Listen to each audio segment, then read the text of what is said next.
My Burbank Talks presents another edition of Ask the Mayor, a monthly forum giving the mayor of Burbank an opportunity to answer questions from you, the listener, and address issues important to the city of Burbank. Now, let's join our hosts as they welcome the mayor of Burbank. Hello, Burbank. It's Craig Sherwood once again with you. I'm back again, of course, the studios. Ross Benson. Tally ho, hi ho, wait, there we go. There's my tally light. We're doing a show. How's the makeup? I got my false teeth in. Looking good. What more do I need? Well, Ross, this is, as we always talk about, this is probably our favorite show we do every month.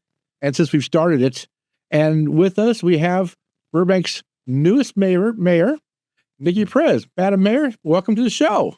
Well, glad to be here. Hi, Craig. Hi, Ross. And Ross, you never need any makeup. Oh, thank you very much.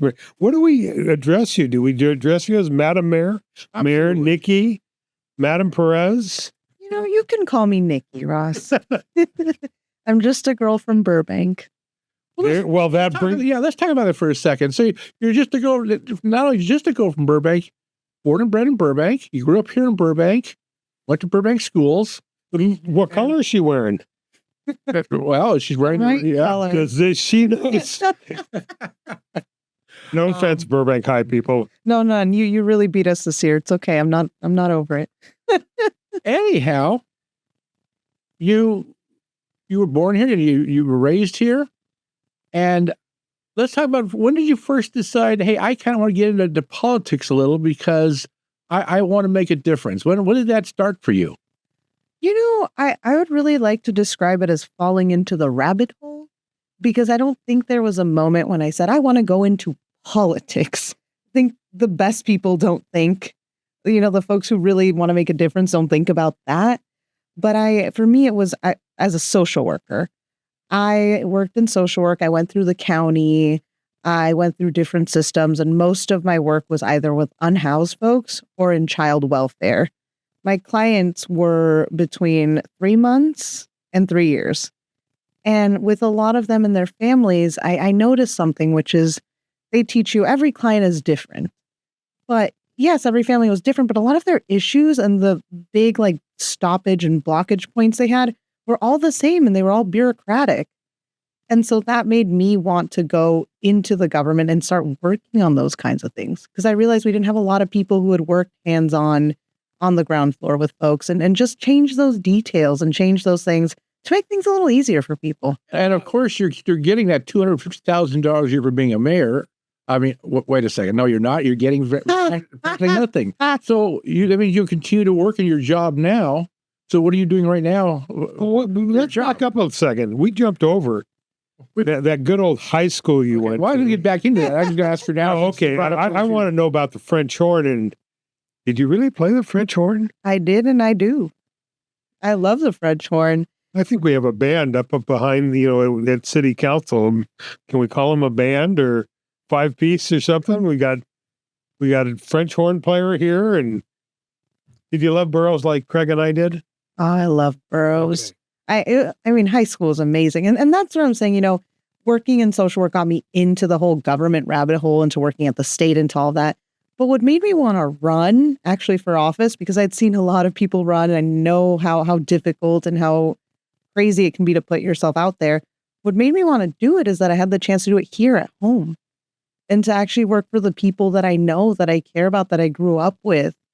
And so for me, I always tell people what shapes kind of my decision-making, my experience is, yes, my work and academic background, but mostly just being from Burbank. You know what it's like. You know who to talk to when you have a question. Well, let's go back to, Ross got you back in the high school days. Let's keep you there for a while. What did you do during your high school days in that area? What did you do for fun and everything else in Burbank? What was your memories of Burbank? What were your memories of Burbank back in those days? Well, in the good words of Char Tabit the other day, she was like, in high school, we weren't that popular. She was like, well, you might have been. And then she paused and she was like, you were in band, you were not popular. And I was like, Char, come on, I played the French horn. I was not popular. But Burroughs was, apparently they did you learned some good stuff. We had guys like Mr. Marshall, was it? The English the history teacher. We go back years ago to some old teachers. You had some newer ones. But Burroughs, what I love about you being mayor, when somebody references the street Purvis or Glen Oaks, Glen Oaks from one end to the other. You know this city like the back of your hand. Anytime somebody talks to you, you've probably been on that street, being a lifelong born and raised here. You have a brother. I do. I have a younger brother. And they live Magnolia Park? They still live in the same place I grew up, right by Verdugo Park. I know your parents are very, very proud of you. Every time I see them at the reorganization at Christmas, they beam ear to ear that you have succeeded and, you are a mayor. Now, that's a big thing. And folks always ask, how do you keep up with constituent questions and constituent services? There, you just mentioned my two most intense constituents, Mom and Dad. We pull you here and there and everywhere else. We pull you here. I can imagine how many people pull you in different directions now. When the lights went out, those were the first two text messages. Madam Mayor, my lights are out. Love, Mom. Now that's a text that you don't think about getting, and I bet you answered her rather. You're right on that. Oh, yeah. Oh, definitely. I'm smart enough to know who I got to answer right away. And Mom's right up there. Absolutely. Well, what about a few questions here? Yeah, we have a couple that we can. Let me start off with our last council meeting a couple days ago. Wasn't that fun? And you had on the agenda the sanctuary city status, and it was a long discussion. We had a lot of speakers and everything else, and I think we kind of found out that most of the protections are already in place, and there's really little Burbank needs to do. And I think we're not really going to call it a sanctuary city. We're going to call it something else to have the police department's policy kind of put around the different departments. But what I'm worried about, and I saw today, Trump fired a bunch of FBI guys, a lot of retribution. And I'm worried if we call ourselves a sanctuary city, are we going to lose that funding maybe for the airport, maybe for our bridge project we want to do? We might do Central Library. There's a lot of projects we might want to get government assistance on. And what if he just, he goes after cities that are called sanctuary cities? But I really think we have to do. Why do we even have to do it in the first place is amazing to me. That we have to protect our people, protect people from being pawns. That amazes me. And the last thing I'll say is this. I was kind of on the, I'm not sure. When Tamler brought up what she brought up and her kind of the posters and everything else and talked about internment and everything else, it's like, wow, I didn't think that's how we did treat people 60, 70 years. And have we learned anything? So obviously not, Craig. That was your agenda item and everything else. Are you happy how it turned out? Talk about it a little bit. I am. And when I proposed it, it's the reason I left it very vague because as we all learned, the term sanctuary city, it isn't even a defined term. What LA calls a sanctuary city is very different than what the city of Pasadena is calling a sanctuary city. It's really based on what you and your city attorney and your city manager feel comfortable doing locally and what you need, based on some of the things we discussed. LA didn't have a police policy like what we do. Our police is way ahead of the curve on this stuff. And for years, 20 years? Yeah. And it sounded from what our deputy chiefs said, and that's what bothered me. I feel sorry for anybody that lives in fear. Mm-hmm. If you've been in custody, once they put handcuffs on you or wire ties or whatever cuffs, and you can't freely say, I need to go to the bathroom or those things, it just scares me. I know growing up from the Jewish faith, years ago was Nazis and so forth, and you had to worry about that. And there's still tons of Jewish people in our communities that are still in fear of that. And that hate is out there. We hear anti-Semitic things all of the time. It's horrible. Getting worse, too. Mm-hmm. And that's what you need to feel safe. And that's what Burbank, I've always said, it's a great community. And you hate to see people feeling in fear of going to the police department to ask them a question, going for medical service, going for all these things. They're afraid to go get their laundry done at the laundry because they might be, and I think that was one of the things that I really took from people need to know that our police department are not going to stop you. There are policies on Burbank's books, and I know you brought that up through our PIO. You guys are going to do stuff to educate everybody. Yeah. And there are some that don't want our citizens to be educated, but you have to. I mean, we're in a time now that we need. So are you satisfied with how things went the other night and how it getting ready now for the second step and all that and everything? I am, and let me backtrack a little bit here. Here's why I really brought it forward, right? Knowing that the police had the protections in place. I talked to the chief early on about this, to let him know I was thinking about this, to get his thoughts, to see what was the best thing we could put forward. And whenever we propose an agenda item, in my opinion, it's probably better to leave it more broad, because you never know what kind of fixes and tricks are going to come out of it, or how much or how little you need to do. And the real thing that I wanted to get across were three things. Number one, we talk so much about being proactive and not reactive. Well, our police department is already there. Where's the rest of the city? And we're seeing across the nation, and unfortunately, we're seeing with this administration, but it's nothing new. We've seen federal departments in the past get really creative about how they're going to enforce immigration, because there isn't a guidebook. ICE is a little bit Wild West, right? Cowboys, absolutely. And the last thing I wanted, and that's why I said it from the dais, and when I said it in conversations with our city manager earlier, what he said was, I didn't think about that. That's why we're talking about it, right? What happens when, be it an ICE agent, be it another federal immigration officer, goes to a normal staffer in Parks and Rec and says, I need to see the addresses of folks. And I know Justin said, well, I think it would be confidentiality, or we have some system. With all due respect, that doesn't inspire a lot of confidence in me. I'd love a policy that tells the staff member, this is what you do when you're confronted with this. And to the city attorney's point, it also takes the liability off the staff member if there is retribution. I'd rather the federal government say we're mad at the city of Burbank than we're mad at this staffer, right? We can handle that after, protect them legally because there's something in place. And then also, if the federal government wants to come attack us for that and come throw dog whistles, at the end of the day, there's something called the Constitution. There's something called the 10th Amendment, and we're very well protected. Well, right now we're trying to suspend the 14th Amendment to a point, so it's scary. Well, you brought up a good point there. And, I remember a council member 2 or 3 terms before, or years before, they wanted to change our police uniforms. And our police, they have an assortment of uniforms that they wear. Some wear these raid vests that, look they're the same thing ICE wears. And some wear shirts, polo shirts, depends, I think, the Met team wears a different shirt and I think people need to feel safe. And I thought about that, the uniform that our police officers wear, that when this council member wanted them not to wear those vests, but the reason they do that is they carry, and I've talked to an officer, more than one, they carry so much stuff now.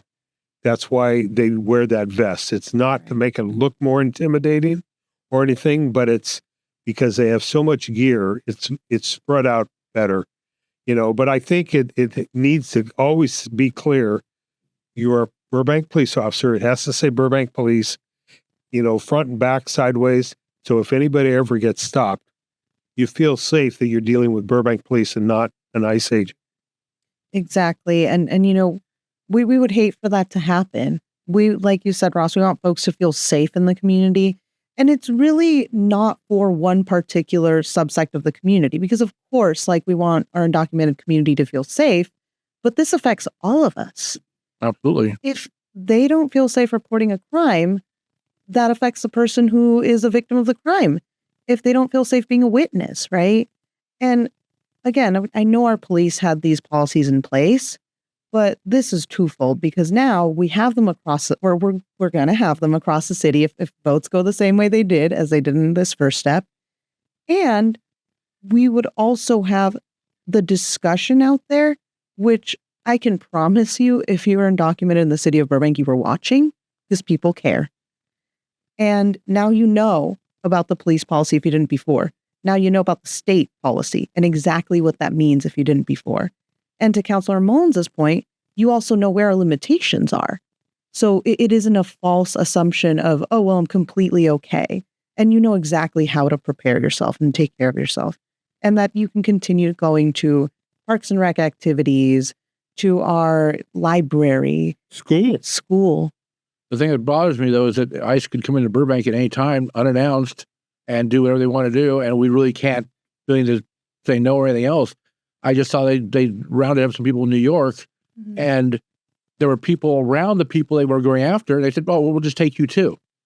They did nothing. I mean, there was nothing. No an old cowboy that. But once again, but they took them in, and they're going too, just because they were in the area at the time and they were easy targets. And that's what scares me, is that indiscriminate and untargeted.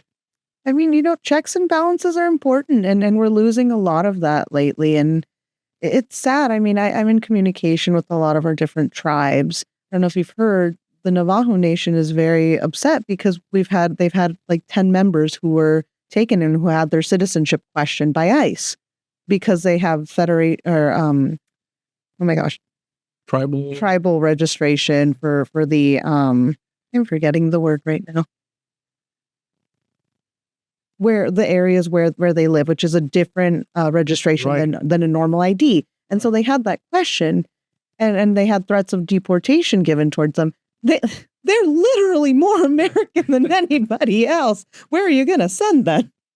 So, that's what kind of gets me, because if you look at, when you get stopped out in the street, or by police or whatever, and you're in fear of rolling your window down, it makes it harder for police. I'll tell you, nowadays, I was watching something the other day where it's just they're making life harder to stop anything and everything, even if you're in the wrong. And people don't want to roll down their windows, and people don't want to answer them. I think we've gone in the right direction, and be interesting. And when does it come back for a second reading? So Justin said 2 weeks, and I'm going to hold him to that. Okay. I hope 2 weeks we get to see something comprehensive. And I know there was a little back and forth at the end. I'm glad that Joe clarified that a resolution has teeth. It is the best way to go policy-wise in a department, because it creates guidelines, it creates departmental structure that Justin can actually enforce without the ordinance might have created a misdemeanor. And then that's not what we're looking for, right? We don't want to punish staff for that. We just want to give them and protect them and give them policy, give them rules. Well, I'm curious with that, as you said, through our PIO, Public Information Office, are we going to educate people that move here? It's kind of like the thing with the pine trees. Did you know you were responsible for watering the trees along the curb? Sure. I did, but a lot of people, don't know that.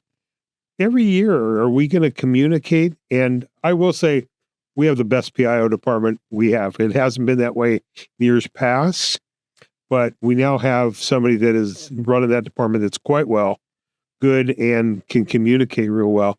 And those are things that you live here. That's why you live here, because they communicate right. How safe it is, and this is what Burbank's policies are on some things. And it's great that you mentioned that, Ross. Actually, one big kudos to PIO. A lot of them, the folks who work there, including Jonathan, live here. They know what it's like. They get to hear a lot of what's going on, but just by going to the supermarket, and then they bring that information back and they disseminate the information that people actually want to hear, because it's what they're talking about right now. One of my pet peeves for a long time, Russ, right? I mean, staff comes in here, they make decisions, and then 2 years later, there's another city. Now we're stuck with their decisions. And and he also has brought up, and both of us have, we don't hire people from Burbank anymore. A lot of people from Burbank. We hire somebody from Cerritos or from Redlands. They drive here. They literally get off the freeway. They collect a check every 2 weeks. Their heart isn't in Burbank. They're here for a job. They're only going to be here for so long. Moving up the ladder instead of looking at a career in Burbank where they live. And now, yeah, it's nice about our PIO. They all live here. Yeah. So they know what street you say something's going on over here. They know that neighborhood. And that's one of the things that we got away from that we weren't hiring people from Burbank, and it's unfortunate. Oh, great subject. I mean, we got more to come, and we'll talk about that next month with you, the finalization of it. Ross, Looking forward to it. I know, because we got a large agenda here. So I think you had the next one is a good one. Arf, arf, bow, wow. I think we have something for that, don't we? Yes, we do. There we go. Man, I don't know if I want that dog at the dog park, though. Well, I know you're a dog lover. You're an animal lover. I know that for a fact. We've been talking about this dog park for over 20 years. I thought last year I heard from Parks and Rec from Marissa that they're about to break ground. I mean, supposed to be by August, I heard. It keeps getting put off. Every time we put it off, now in another couple of months, you're not going to find a contractor that's available to do anything because they're going to be busy either in Altadena or Pacific Palisades, and the costs go up. Are we ever going to break ground for a dog park in Burbank? So that came up in our goal settings, as I'm sure you know, and I wasn't the only one to bring it up. And, a lot of the reason why we haven't seen the dog park happen, I got to give it to our staff. Anytime there is something where we have to collaborate with an entity like the city of LA, it's a lot harder to get things done. You saw it with our dog park. You saw it with the community garden situation here in Magnolia Park. And so we've had a lot of patience. We've had a lot of negotiation room. And it looks like things are moving in the right direction because they finished their project that they were working on here by the 134. If you've gone by there. I've reached the point where I kind of ran by there every day on my morning run just to see, are you really almost done? Or what's going on here? And we have communication from them that they're about done. So now we are moving into it this year. But I have to say, again, not to throw any shade at the city of LA, but it hasn't been our staff. The other politician that tries dirt, we won't talk about that. We won't talk about that. Well, you brought up a good point because Craig brought it up. The community garden, the one at Whitnall and Pass, is growing growing like weed. No, it's growing and it's occupied. The one you had written about, or we talked about a while ago at Whitnall and Hollywood Way, I drove by there yesterday. There's a lot of work being done on that piece of property. It is cleared out. The ground has been cleared. Trees have all been cut. That's supposed to be a community garden. In fact, yesterday was David Galanci's birthday, and I know he was behind that originally. Is that getting cleaned up for a community garden? It is. So that's moving forward. And the thing I will say is, we've let staff do a lot of the leadway. They're talking to their counterparts. But I've also told Justin, I'm committed to getting this done. And if I need to go have a conversation, mayor to LA City Council member, mayor to mayor, I have Karen Bass's phone number. I'm happy to give her a call and be like, this is happening in our city. We need to talk because we are another municipality. We need to get this done. And I know it's not going to be super high on their priority list, but it is on ours. So it's on us to follow up. And so I'm committed to doing any of the follow-up necessary. I think you just made a good point. How many times do people look at government and how long does it take to do anything? To order a paper clip, it takes 3 months because and that's LA compared to Burbank. But here, you just wonder, it's a much smaller city and things do work a lot quicker. So it's nice to see it on both those items. Thank you. I did have somebody ask me one time, you've worked in government your whole life. What is the number one skill set you need? And I know they were looking for grant writing, policy analysis. And I just said, patience. So much patience. Well, it wouldn't work for me, huh? Well, it's funny because when I had a son, my son Matt. You still have a son. I do still have a son. But I was told the reason will teach me patience. I've never had to use it, but when you have kids, and I know you don't have kids yet, you have a dog. But when you have kids, you learn patience, and you sure do. Probably being a baseball coach, how much patience you need at times. But Ross Buchanan, you have the next question also. So let's move on and go ahead and.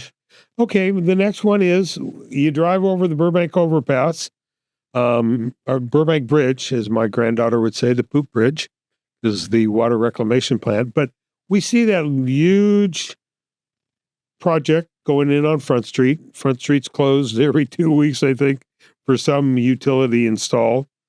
We got Street too. First Street. We got the First Street Villages.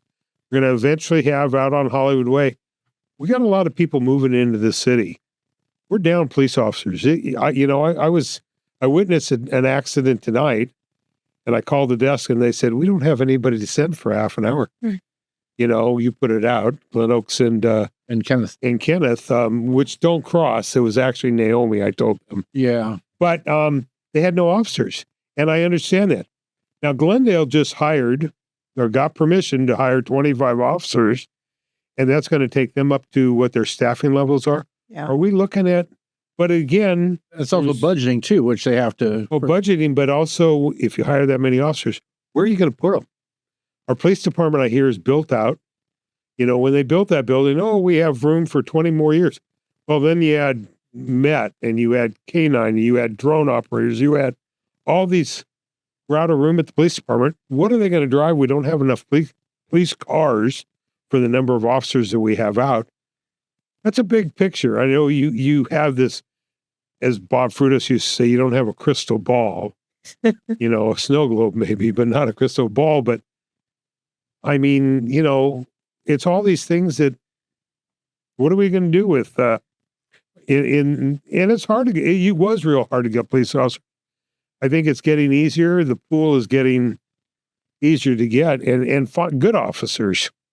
Yeah, and you touched on a couple of things there, Ross, because I think we have to look at where we've been, where we're going, right? I think our city staff constantly tells us counsel because we're very frustrated. Why keep going faster and do more? And they'll constantly remind us, well, let's look at what you have done. Don't run before you walk.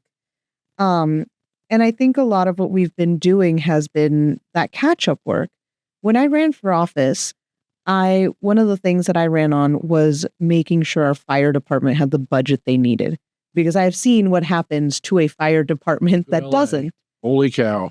Mm-hmm. We're seeing the effects of that right now, but even more so to a smaller city like us. If our fire department really hits that critical point, what happens is we shut down, and then we're on LA County fire, and we are under a mass umbrella where we don't have the same level, the same, expediency of service that we're accustomed to. And so that was my first priority, right? Giving them a comprehensive package, even if it cost us in the wallet, because really, when you look at local government, the main things that a city is supposed to provide, especially a city of our size, you have your utilities, your police, and your fire. If you can't do that, you're not a city. Absolutely. So, and why do people move here? Exactly. I mean, literally, you hear people move here. Why? I always say, people look, we're the media capital of the world. Why do these large corporations tend to want to be based in Burbank? Because they look at police and fire. You dial that 3-digit number, 911. You don't want to hear a recording. You usually, in Burbank, you never hear a recording. You'll talk to a live person, but you're guaranteed to see somebody in 3 minutes. It doesn't matter where you are in the city. And that's why these big companies like to come here. But again, when we have Tulare got built, that added how many more people to the mix? Right. These new locations. Fry is going to be built out also. Right. And I'm just thinking, Craig and I listened. They now have an extra paramedic unit that's working during the day. We talked about that for a long time. They finally, but I know the fire department has just gone through a big change. We have a couple of new chiefs in there, meaning battalion chiefs overseeing EMS and different things. But it just, to the mayor's point also, by them stepping up on the contract, we don't have people leaving anymore. We're not training people and then they go to different departments. We're keeping people now and they're happy. I've talked to a lot of, they're very happy now. And that's what we want as citizens. You want them to be happy. Exactly. It's a world of a difference, because that was one of the complaints from our department. Listen, we're training guys, we give them quality training and then they leave because of a little bit more money they could be making in LA, in the county, for CAL FIRE, et cetera, et cetera. And so I think doing what we did with the fire department, even though I know it was very hard for the city manager's office, for staff, for everybody, because it was taking a lot of money. When it came time to look at police, it was a very easy decision when the chief said, we need to keep people and it's going to require a 10% raise. That was so quick, so easy to do because we had already seen the effects of what happened with fire. And we're now seeing the effects of that with police. So all that to say, we've been playing catch up. And I think we're at a good place right now for where we are. Now, to Craig's point, with that proactive mentality, we have to think about where we're going. And one of the things I always tell people is, yes, we need more housing, but with housing comes more city service, Infrastructure. more infrastructure, everything. So we have to think about that now as we're building. And I think we're in a good place because as we look at the downtown specific plan, we're looking at that new civic center. We're going to do a lot of shuffling in that area so that people have offices in the right place. Right now in downtown, you even have Parks and Rec staff. If you saw a few weeks back on council, we talked about the Olive Park restructuring. There's going to be more offices there. So a lot of those folks who are downtown are going to shuffle to where they should be, a park, which is going to leave more space for our departments that should be downtown, like PD, like fire, And well, I know for PD, I talk to officers daily, and you come here, one, because you're not in some parts of LA, which they don't get treated, a car goes by a police officer and they don't get waved at, or at least not with a full hand. Here, you also have the newest equipment. You have a small department. You have new equipment. You have better communications. And that's why they like to, come to work here. I mean, yes, you might not promote as quick, but you're guaranteed a job. I talked to somebody that came from LAPD here, who I went to school with, and been here transferred 10 years ago. And he says, I'm so glad I came to Burbank. It just is, it's night and day. And our chief has really created that culture. I hope to see it continue after he leaves us. But it really is, it's a culture that you create, right? I think Burbank PD has done a great job of not only creating culture that welcomes officers, but that also makes the community feel good. And I have to tell you, I've seen a traffic stop in Burbank and I've seen a traffic stop in other places, and there's a world of a difference. I think the word culture, I had a talk with our team the other day, and I brought that word because I've been watching a lot of sports, and at the end of the day, the people say, we're successful because of the culture here. The word culture is always being used in sports as success. And it's great you brought that up because you're right. The culture, whether it's sports or whether it's just in a job or anything like that, is important for people's well-being. Well, I think, you talk to people and you talk to a lot of the kids, and I hear people, we got to keep up on it. I mean, before your term is over, not only as mayor, but your term is 4 years being on council, is by the end, you're probably going to need a lot more officers, and that costs a lot. People don't realize it costs a lot to hire 5, 10, 20 officers. And you got to stay up on the times with that. I mean, but also, why do people move here? If it's Magnolia Park or if it's up on the hill, whatever, because they feel safe.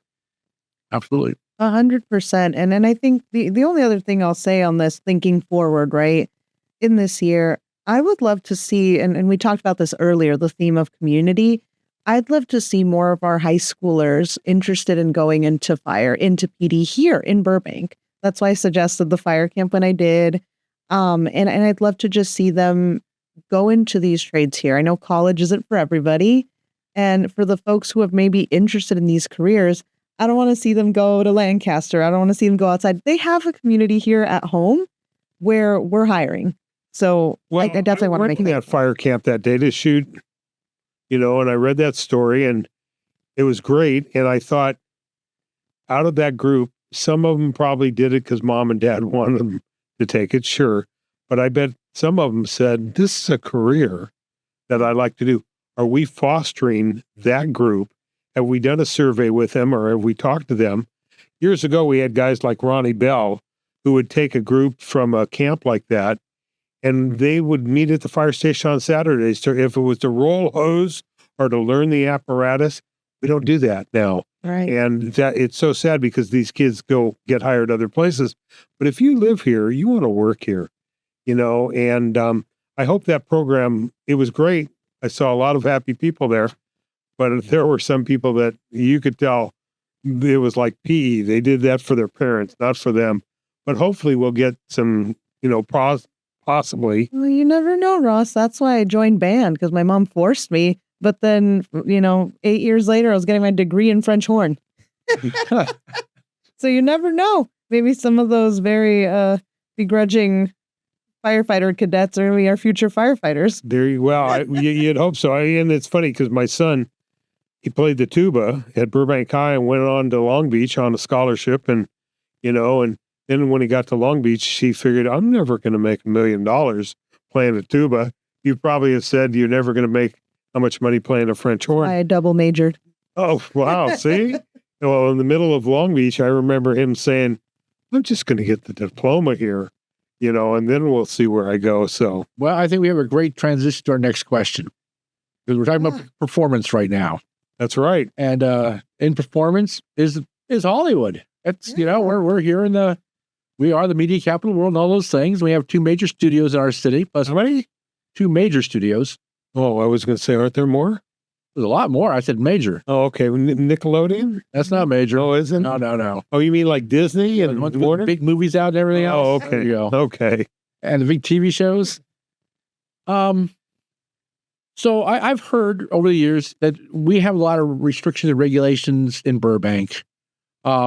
And we have that poor speaker who comes every week and gives you 3 minutes all about, what's going on in the Mr. Mark Scroggs. And I got to say, he emails us, and I look forward to that email every week, because that's, to me, it feels like, I don't know if you're signed up to LA Times or, New York Times. That's what it feels like to me. The Mark Scroggs email is like the film industry report. And I go through it and I'm like, it's great. Yeah, it's great because he always comes up and he's great for me. I feel bad. I think we got 3 minutes. I'd love to. But, now that I sit here and think about it, yes, and Mark he just watching him, and he loves doing that. But it's, what's that old term? The squeaky wheel, or the oil. And You brought it up. You can say it. That's, my tooth is loose, so I don't. But every week he gets up there and he reminds you, we are the media capital. Right.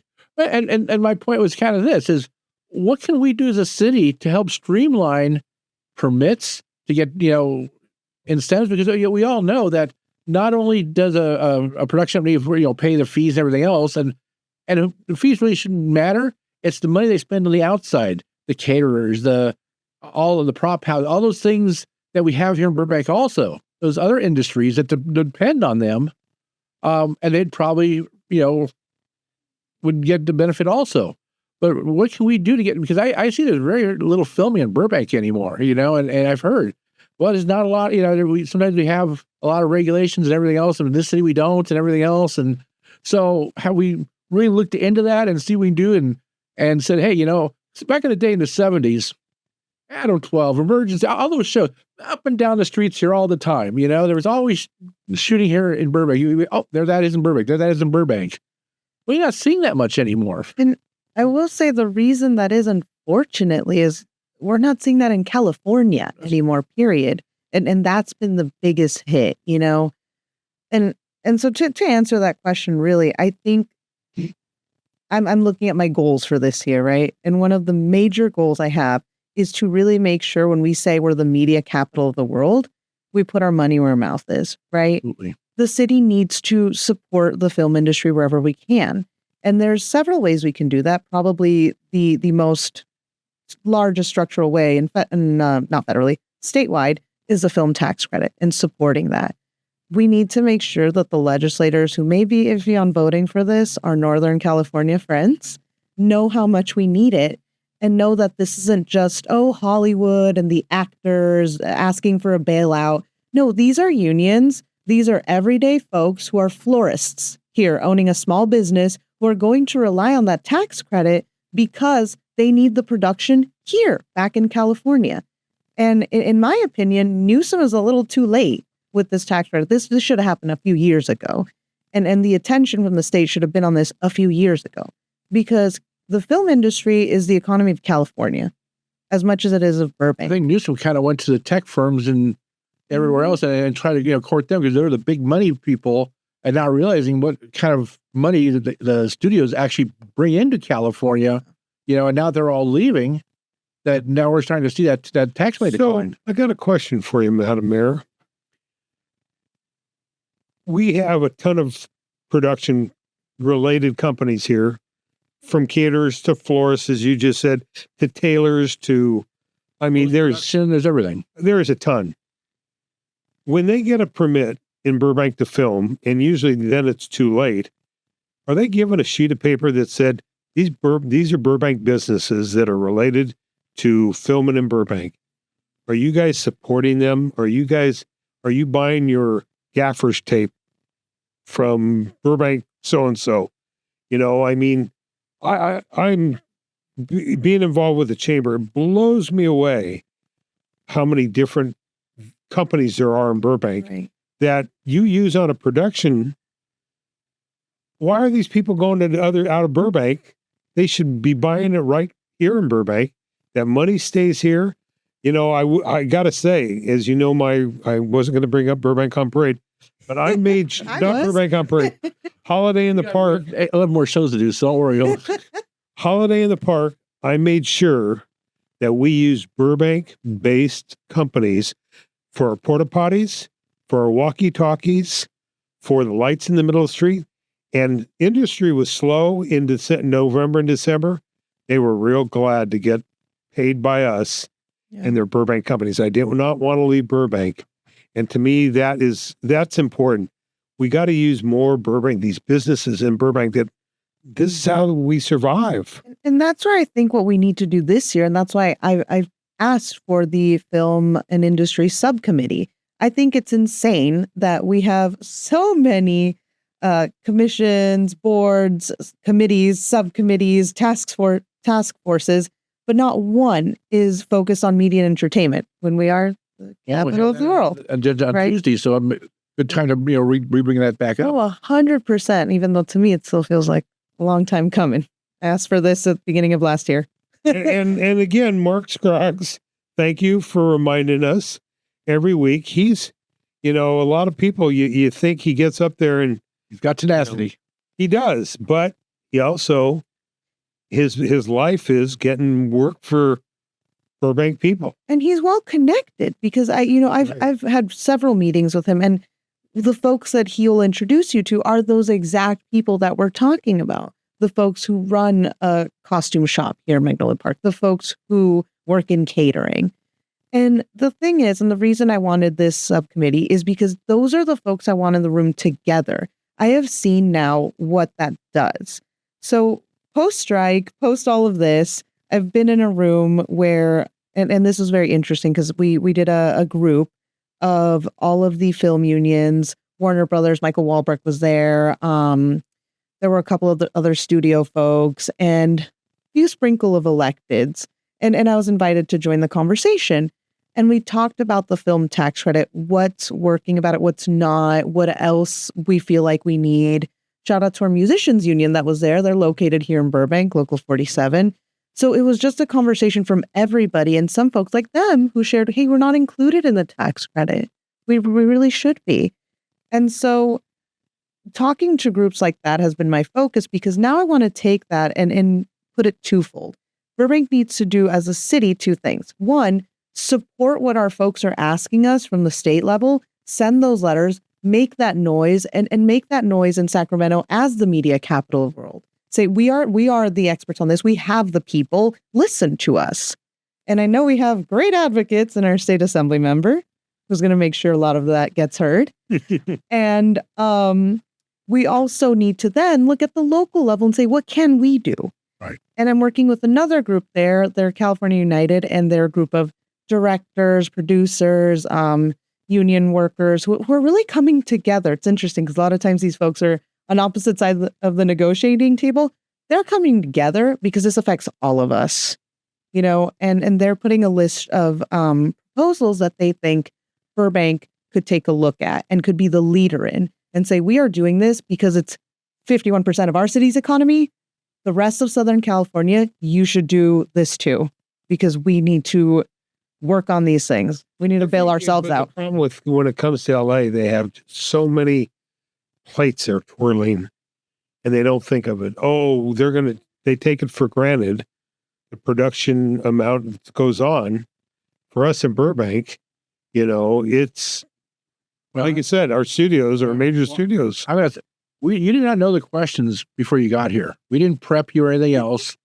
And I had that question, and wow, what an answer. I mean, you are really involved, and it looks like you have solutions in mind.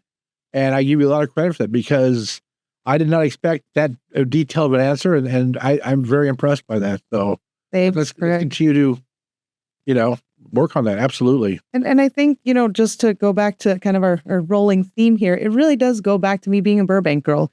I don't just know that this is a media capital. I didn't just grow up with high school musical filming in Burroughs' hallways. I was, I think, 7 years old the first time I drove in the van with my dad down Magnolia Park, and we stopped at the costumers to pick up something there. We stopped at a bakery to pick up something for set. And I got to watch the whole process, and then driving back into the Warner Brothers lot. My dad's a Teamster with 399. So I've literally been in the seat watching it happen and seeing what the entire community has done to come together for film. Having a mayor that grew up here. Absolutely. I've seen it along. I think Burbank people don't realize what we have in you. Growing up here, sitting in the front seat with your dad to do that trip you just said, because it's in your blood. It's in your family's blood, and so forth. And I realize that most families in Burbank are in the same boat I am, right? Everybody has at least, I would bet that everyone has at least one family member, if not your neighbor, who works in the film industry. Oh, yeah. Degrees of separation with Kevin Bacon. It's by 1 degree here in Burbank, I love that. Well, Ross, let's move on here. What do you got next for us here? Now, a little more, kind of turning the page, a little more serious topic here. So, why don't you go ahead? Oh, okay. I did. I threw that at you kind of late. You brought up, we just witnessed some horrible fires. The worst in, Altadena, it was right over our backyard, pretty much, Pacific Palisades. You brought up, you want to see better training for the rest of our community, for the whole city. I thought about it today. Yesterday we don't have a plane going down in a river, but we have helicopters that fly over the city every day. What happens if a plane does drop out of the sky, taking off from Burbank? How prepared are we? Yes, we have a great emergency manager that, if we have an earthquake, which we've drilled for years, I don't think anybody expected the wind. Major rail lines touring through Burbank? Exactly. How well, and I talk to people all the time that move into Burbank. Us lifelong Burbank people know where Verdugo Park is. We learned during the past earthquakes, people go to the fire stations. They're all empty because they're all out responding. But if you move in here, again, that booklet that you get, or one sheet of paper, where your local park is. If you live down here, you go to Verdugo Park. And how prepared, we need to prepare this city. I mean, like you said, we need to strengthen it for any disaster. Altadena, there is just a ton to go on. And I know our fire department is quite taxed. Yes, they offer the CERT classes, but a lot of people don't want to take that time out. Yeah. Or like on Thursday nights, the Community Academy just started. If you want to know about Burbank Police, it's the best class to take, I say. You learn so much. And CERT, you do too. But how well prepared? And I know you brought it up last week that you want to see us more. Yeah. Well, I'll start with CERT just because I'm going to do the shameless plug for them because it's something I learned during this disaster. I was on call with Justin. I mean, Justin took my calls at 11:30 p.m., 1 a.m. Well, I will say he worked all night. He did. He was there. He was there all night long. I got to see Justin in emergency preparedness mode, and I'm really happy with what I saw. I feel safe going to sleep at night. And shout out to Eric Baumgartner, our emergency preparedness fire member, because he's really on the ground floor. His updates were We got him from constant. LA City, and we were very lucky when we did many years ago. He's been great, and he also lives here in the community. Yeah. So he's on watch all the time. And one of the things I will say to start, because I learned it this time around, the CERT program. I think people tend to only think about this during disasters. If you're thinking about it now, please do it. Please sign up, because one of the things we saw, and thank God Burbank was not impacted in this way, but one of the things we saw when folks reached out and said, how can I help? I asked Eric, and he said, the Red Cross is asking for volunteers, and people were offering donations, or people were offering space, but they really just needed bodies. And the problem is the people who said, well, okay, I'll volunteer, they were told, well, do you have CERT training? And to find that pool of volunteers that they needed to be certified, to have those credentials, was so difficult, and they were short-staffed across the county this time. So if you're listening right now and you're thinking about it, please do it, because you may be that right person that we need during the next disaster. And if I recall right, they're starting a class. I drove by Station 12, and there's a sign on the fence.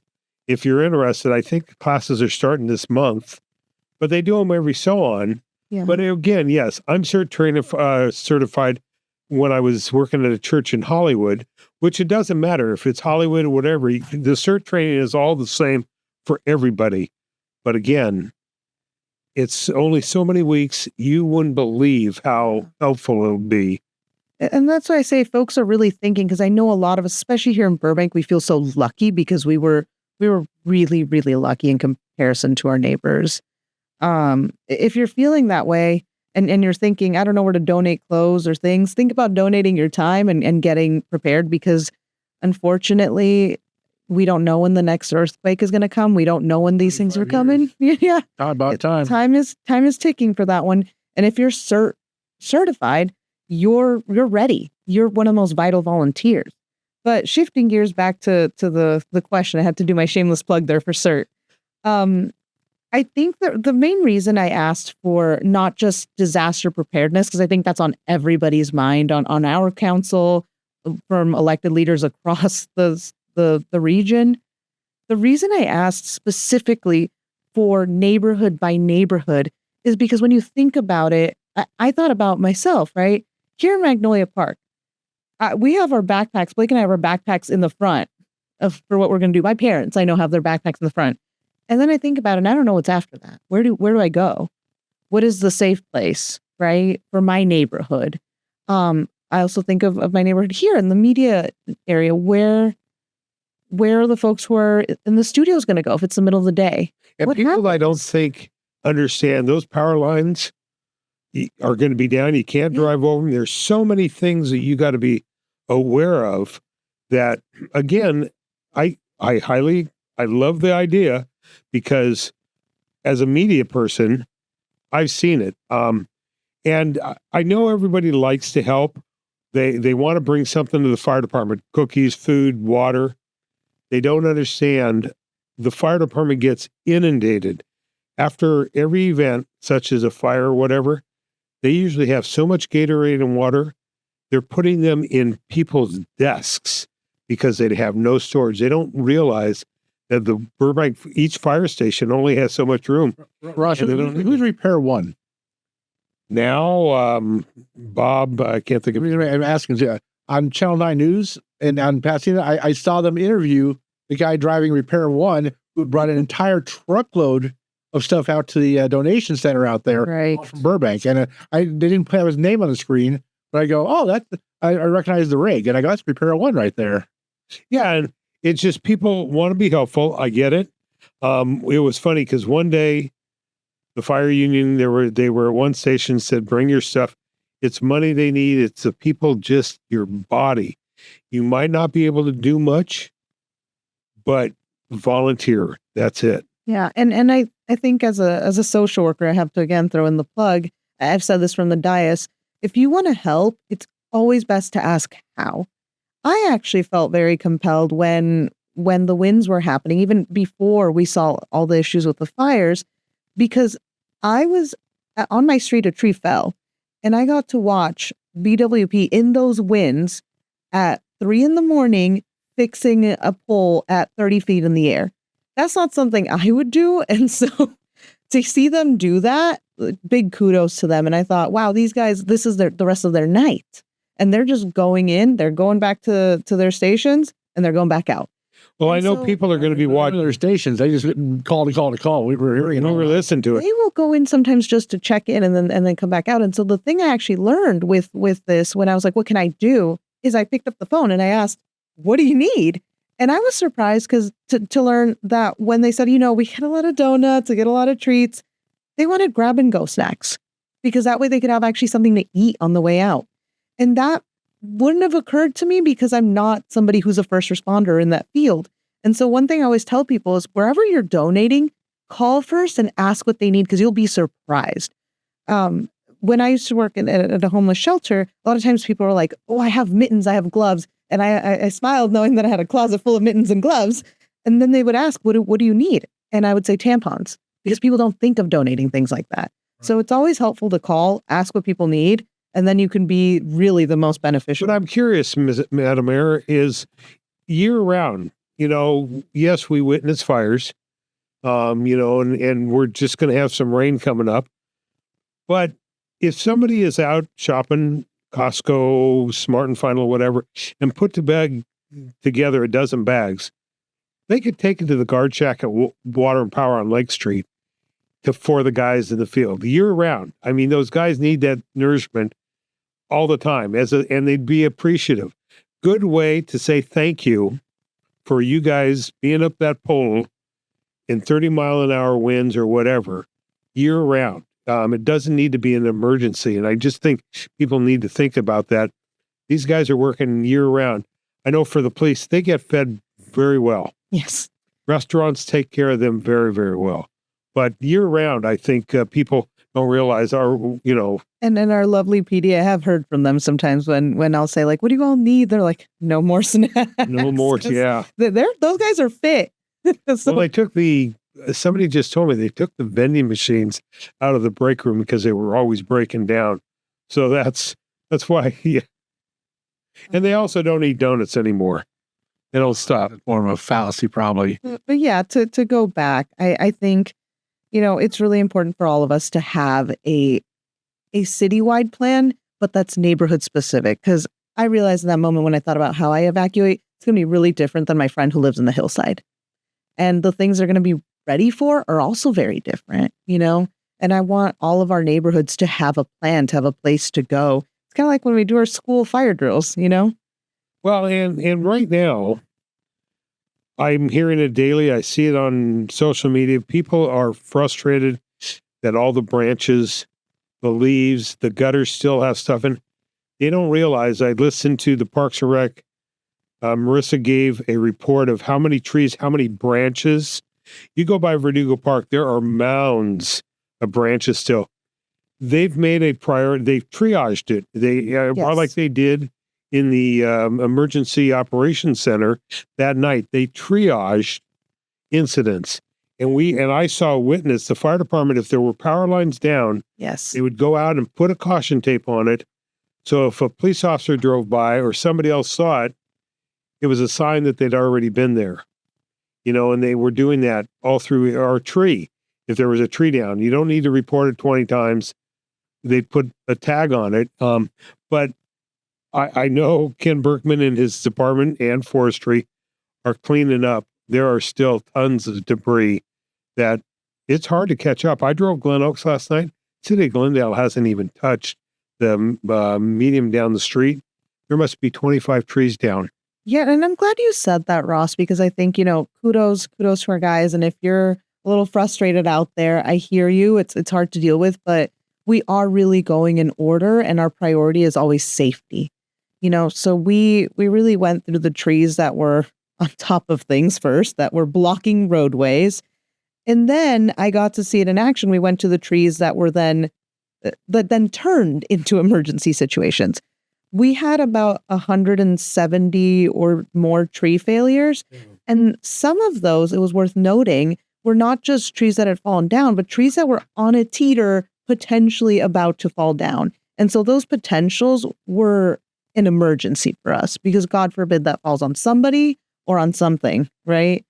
And that's how Parks and Rec and our BWP and our public works crews have gone about it. So I know they're frustrating to see. I know the branches on the side, but those are our last priority because they're not going to kill anybody. Well, driving down Victory afterward, I saw a couple trucks that were out of service, just had their arms up holding poles in place until they could get back to them at a later time to fix them. And that was that was a Band-Aid, which they incredibly creative. Do that, they lose power completely, that whole area. Those were our crews at work. I mean, when I talked to Mandeep, she was incredibly proud of that because that was the creativeness of our crews at work. What can we do now in this moment to safeguard this? And it actually saved a lot more poles from coming down. And going back to the preparedness, I actually big kudos to our city staff because it was something that I got to see in action when we decided in the moment to say, okay, if you have a tree issue, call this number. If you have a power issue, call this number. But if you see a downed wire, call 911. And it was the way we funneled all of those calls that were real emergencies to 911. And I think that saved us in a lot of ways that maybe some of our neighbors didn't figure out right away. Well, it's funny because just yesterday, I think I read yesterday or the day before in the LA Times, a very big article on people getting notified. There's tons of programs. Craig and I have found during the La Tuna fire, it was on a weekend. I think it was a Labor Day or something. City staff wasn't around. I got to give kudos to our PIO staff again for getting stuff up. It's on the website. It's somewhere for people to look. People are wanting, and what this article said, that's what LA City and County said. They found that people are saying it's too slow. The city is too slow in putting out something. Yeah. They turned to us. We had I was up to 4 a.m. putting stuff. Because people wanted to know what was going on.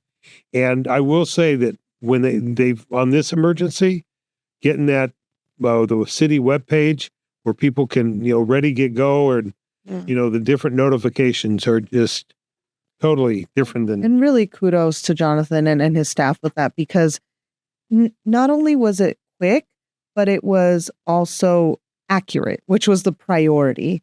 As we saw with the county, sometimes you can be quick, but not accurate. And that scares a lot of people and sends some misinformation. So we did a good job, I think, of maybe we were a few minutes behind, but we gave you the right information, not, put folks into a panic. And I think the next step of that and the next step of what we do with emergency preparedness is also get more people to sign up for our alerts page, get more people to go towards our Burbank specific pages, because we're going to have the most accurate information. Very, very, very good point, because I found a ton of Burbank people getting these alerts from outside of Burbank thinking, do we need to evacuate? And we heard it the whole time. Honestly. And I put that, as soon as I got that alert, I put out, there is no problem in Burbank. Yeah. Relax. It's okay. Well, people need to, and again, part of that overall communications plan is to let people, when you move here, we have our own police, our own fire, our own public works, our own forestry, all those depend on Burbank to get your source. Not LA County, not LA City. They're not going to tell you what's going on in Burbank. We're our own city, and we need to get people to understand there are a ton of programs now that you can get alerts on, but if you want to know from Burbank, you get it from Burbank. Exactly. And I got to do one more shout out for our 311 app. If you have not signed up for 311, you can download it from any app store. If you also if you love the computer, you can also get 311 on there. That's Burbank 311, not just the county 311. Right. Yeah, one also. Yeah. Yes, well, Burbank 311. A lot of people don't realize, yesterday I answered somebody that there was a traffic accident. Police were moving traffic down a side street or something, and then they got sent down an alley, and somebody said, "Oh, I'm going to call Bob Kramer. They need to put a detour sign that it's not a through alley." And I wrote back, I said, "You might not find his number. Bob retired. Yeah. He was in that position for years and years, and that the city really wants everybody to use Burbank 311, and it goes, or call that department, but you'll get Bob did a great job, retired, and they're not going to replace He that. created that job and retired, and they lost that job. If you want to talk about public service, there is no public servant like Bob Yeah. Kramer. That's real Yeah, he was. dedication. Well, we had a couple more questions, but you know what? We can wait for another month. There's nothing that's that timely. I like to try to get about an hour or so, but I will save this question for next month. So if you're listening, you have a reason to listen next month because I have a good one for you. We'll leave. Well, it on a cliffhanger. how do you always end the show? It's up to the mayor. This is how I always end it. I always say, "What's on the mayor's mind?" So I give you the time you want to say anything you'd like to say, anything coming up or anything that's on your mind that you want people to know, or this is your time. So please go Don't ahead. give your personal phone number out. No, please. I think what I'll say is, gosh, I'll tell you all what I told the chamber last week when I did my first update. Said, "Hi, I hope this is my first and last update revolving around emergency preparedness." Because it's really scary times. It's been a rough start to 2025. And so I guess I just want to wish everybody listening a happy new year and hope that February is much better than January for all of us. And I think what's on my mind is really now that we've gone through this, hoping that we don't get hit with anything again. I'm really ready to focus on some of the things we talked about today, on the film industry, also on economic development. That's my big push this year as mayor. I think there's so much we can do there to help our community. And economic development is quality of life. People move to cities not only for the safety, but also because they know that there's the coffee shop they like down the street, because they know they have good nightlife, because they know they have good quiet scenery, right? And so that's going to be my focus for this year. I look forward to doing a lot of shows about it, a lot of mayor's minutes about it, so look out for those. Well, I watch your mayor's movement, but Craig and I know he will extend the invitation to you. You ever want to use this platform? We have found with our previous couple of mayors that have come in here, we heard when we were out in the field, Craig did Holiday in the Park. We've set up other places. People watch these shows, and if you want to come on, it's kind of different. On the dais, you have to watch the Brown Act, and there's a lot of rules and regulations. But here, we give you the mic. If you want to come in and do a different show on a single topic, It's open to bring a you. guest in, absolutely. There's a lot we can do, So we like doing this because it gives us a chance to kind of wrap up the month and what's going on in Burbank and get it from your opinion. But if there's a special thing coming up, we can also. And that's up to you. do that. This is your city. You are Madam Mayor. It's going to be fun. It's going to happen. You have these goals, right? You have a year, but how fast that year going to go? It's already going by so fast. So Well, we just got your calendar for the week, and it's almost 2 pages. You are busy this next week. We get a copy of Sandra's. Your secretary sends it to us, and you are one. I don't know how you're going to work. Do everything else, and feed your dog, and I don't want to waste a single minute. This is the privilege and honor of a lifetime to serve your hometown. And I think I want to enjoy it to the fullest. And I want to do the best I can for Burbank because Burbank deserves it. It did so much for me. we see that too. And Craig and I said at the top of the show, we didn't get a lot. We've put it out there that you were going to do the show. People, if you want to ask questions, you can send them to Questions@myburbank.com. anytime. We have an open line to you. I mean, we could save them for the show, or if there's something that people want to ask.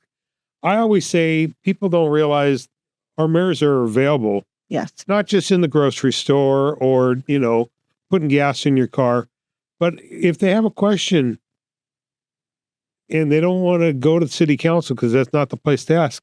Yeah. And like I said the other night, it can be an intimidating thing to go in front of that microphone up there. Sometimes. absolutely. We've all been up there. It's Ross and I know you guys, and it can still be intimidating up there, Absolutely. I mean, I think Tamla said it that time, but we all know what it's like to be on the other side Right. speaking ourselves. And it is intimidating, even if some of the people up there are your friends. But yeah, I would just say that too. I think the most important thing for living in a city like Burbank is your mayors. They're your friends, they're your neighbors, they're your community members, and they should be approachable. If you want to talk to me, my email is nperez@burbankca.gov. And the reason I use my email and not the phone number is because that one goes to the office. And if you email me, Sandy will make sure that I answer you within a few days. Sandy's amazing. Oh, she is. She has been great for to help us out, to line you up to get you on your schedule for us, and she is. We really depend on her in every mayor she will protect you. I mean, you and I will see each other at a million ribbon cuttings, and I know when I go to a ribbon cutting, you're not scheduled, I will know before anybody else, and I will tell the mayor's not going to be here. We'll have a stand, Right. either vice mayor or somebody else, but it's very helpful. Yep. Well, Ross, anything else you got before you, or should we wrap it up? No, am I on? I couldn't tell. My tally light wasn't on. This was I'm glad we did it in January. Yes, we did. It'll be out in a day or so. Hopefully you get a couple thousand hits like we do on some of our other podcasts. And, you've seen Craig out in the field. You sat down with him at Holiday in the Park. We're going to do some shows out, and you're always welcome. Oh, that's what I'm looking forward to. I can't wait to do some out in the community, be more active. The only thing I can never promise you is, unlike our past mayors, I'm not going to be out there in a polo. Neither am I. All righty. Well, for Ross Benson and for Mayor Nikki Perez, this is Craig Sherwood once again saying thank you for watching. As I always, the little thing is hit that like button and subscribe to our channel. If you're listening to your car, 2 hands on the wheel right now. If you're watching at home, thank you for watching, and we will talk to you next month. Goodbye. Thank you for watching our My Burbank video. Please consider a channel membership to support us, or head over to our merch store where you can pick up some great items. Also, make sure you subscribe to the channel so you don't miss the latest videos, and please don't forget to hit that like button.